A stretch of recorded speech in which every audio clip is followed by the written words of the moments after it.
देश की सरहदों की सुरक्षा के लिहाज से महत्वपूर्ण चिकन नेक के इलाके की 121 हेक्टेयर जमीन बंगाल सरकार ने बीएसएफ को सौंप दी। इसके अलावा 9 सीमावर्ती जिलों में भी बीएसएफ को 142.79 हेक्टेयर जमीन सौंप दी गई है, जिसका इस्तेमाल बॉर्डर आउटपोस्ट और फेंसिंग से जुड़े इंफ्रास्ट्रक्चर के लिए किया जाएगा। केंद्रीय गृह मंत्री अमित शाह ने पश्चिम बंगाल के मुख्यमंत्री सुवेंदु अधिकारी के इस फैसले के लिए पश्चिम बंगाल सरकार की सराहना की। आखिर ये चिकन नेक है क्या और भारत के लिए ये क्यों इतना महत्वपूर्ण है, आइए जानते हैं इस वीडियो में। लंबे वक्त से चिकन नेक में बांग्लादेशी घुसपैठ के खिलाफ बीजेपी कैंपेन चलाती रही है। दशकों से जब बंगाल में कभी बीजेपी की सरकार आएगी ऐसा बीजेपी के कट्टर समर्थक भी नहीं सोच पा रहे थे, इसी चिकन नेक पर जेल में बंद शरजील इमाम ने विवादित बयान दिया था। ममता सरकार में भी चिकन नेक का मुद्दा उठता रहा है। अब पश्चिम बंगाल में प्रचंड बहुमत से आई बीजेपी की शुवेंदु अधिकारी सरकार ने चिकन नेक पर बड़ा फैसला ले लिया है। दरअसल भारत के नक्शे पर एक छोटा सा हिस्सा ऐसा है जिसे देश की रणनीतिक जीवन रेखा इसे कहा जाता है। इसे हम चिकन नेक या फिर सिल्लीगुड़ी कॉरिडोर के नाम से भी जानते हैं। पश्चिम बंगाल सरकार ने एक बड़ा कदम उठाते हुए इस क्षेत्र में 7 महत्वपूर्ण राजमार्गों का नियंत्रण सीधे केंद्र सरकार के हाथों में सौंप दिया है। यह फैसला सिर्फ सड़कों के रखरखाव से जुड़ा हुआ नहीं है, बल्कि इसका सीधा संबंध भारत की अखंडता, राष्ट्रीय सुरक्षा और नॉर्थ ईस्ट के राज्यों से उत्तर भारत के संपर्क को अभेद्य बनाने से है। आइए जानें कि ये क्या है और इसे केंद्र के हाथ में सौंपने से फायदा क्या होगा। पश्चिम बंगाल सरकार ने राज्य के 7 महत्वपूर्ण राष्ट्रीय राजमार्गों को केंद्र सरकार के अधीन करने की मंजूरी दे दी है। ये सभी हिस्से पहले राज्य के लोक निर्माण विभाग यानी कि पीडब्ल्यूडी के राष्ट्रीय राजमार्ग विंग के पास थे। प्रशासनिक और तालमेल की दिक्कतों की वजह से इन मार्गों के विकास से जुड़े मामले लंबे समय से अटके हुए थे। इस हस्तांतरण के बाद अब भारतीय राष्ट्रीय राजमार्ग प्राधिकरण यानी कि एनएचएआई और राष्ट्रीय राजमार्ग एवं अवसंरचना विकास निगम लिमिटेड के लिए इन बेहद जरूरी परियोजनाओं पर तेजी से काम करने का रास्ता पूरी तरीके से साफ हो गया है। केंद्र सरकार को सौंपे गए इन 7 राजमार्गों में से 5 सबसे महत्वपूर्ण हिस्से सिल्लीगुड़ी कॉरिडोर के दायरे में आते हैं।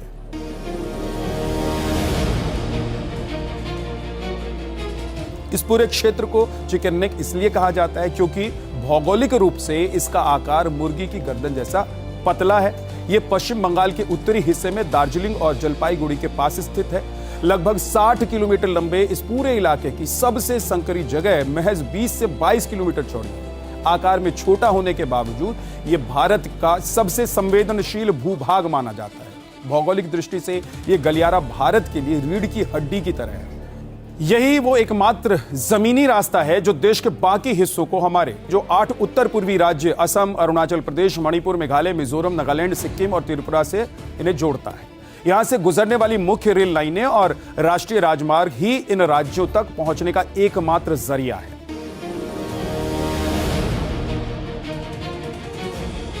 अगर कभी इस संकरे रास्ते पर कोई संकट आता है तो उत्तर पूर्व के इन 8 राज्यों का संपर्क देश के भूभाग से पूरी तरीके से कट सकता है।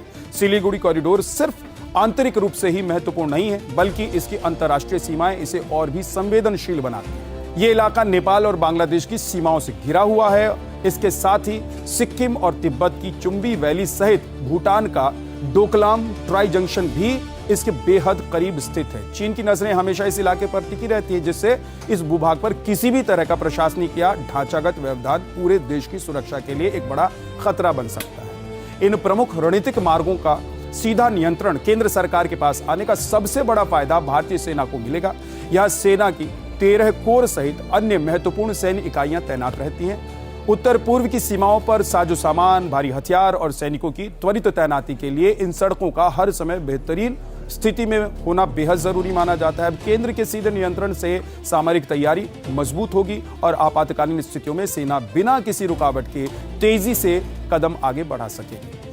अब तक राज्य और केंद्र सरकार के अलग अलग विभागों के बीच आपसी तालमेल और प्रशासनिक मंजूरियों के अभाव में इन राजमार्गों के चौड़ीकरण और मरम्मत का काम सालों से अधर में लटका हुआ था। NH10 और NH55 जैसे महत्वपूर्ण मार्ग जो कि सिक्किम और दार्जिलिंग को जोड़ते हैं, वो अक्सर भूस्खलन और खराब रखरखाव से प्रभावित रहते हैं। अब NHIA सीधे तौर पर इन सड़कों पर जिम्मा संभालेगी, जिससे फंड की कमी या फाइलों के अटके रहने जैसी प्रशासनिक देरी नहीं होगी। इन रणनीतिक मार्गों के सुचारू होने से सिक्किम, दार्जिलिंग और पूरे उत्तर पूर्व के पर्यटन और स्थानीय व्यापार को नई रफ्तार भी मिल जाएगी। सड़कों की हालत सुधरने से परिवहन की लागत कम होगी और समय की बचत भी होगी। इसके अलावा बदलते वैश्विक और भू राजनीतिक हालातों को देखते हुए इस 22 किलोमीटर चौड़ी पट्टी का केंद्र के मजबूत नियंत्रण में होना बेहद आवश्यक था। यह कदम भारत को किसी भी बाहरी नाकाबंदी या फिर सामरिक चुनौती का मुंहतोड़ जवाब देने के लिए पूरी तरह सक्षम बनाता है।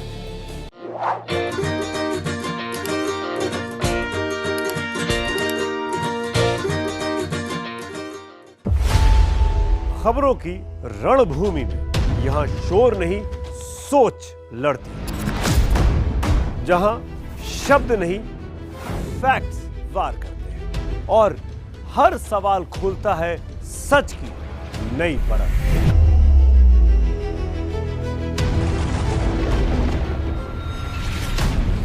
चक्रव्यूह आपके अपने सुमित अवस्थी के साथ सोमवार से शुक्रवार शाम 6:57 पर टाइम्स नाउ नव भारत पर।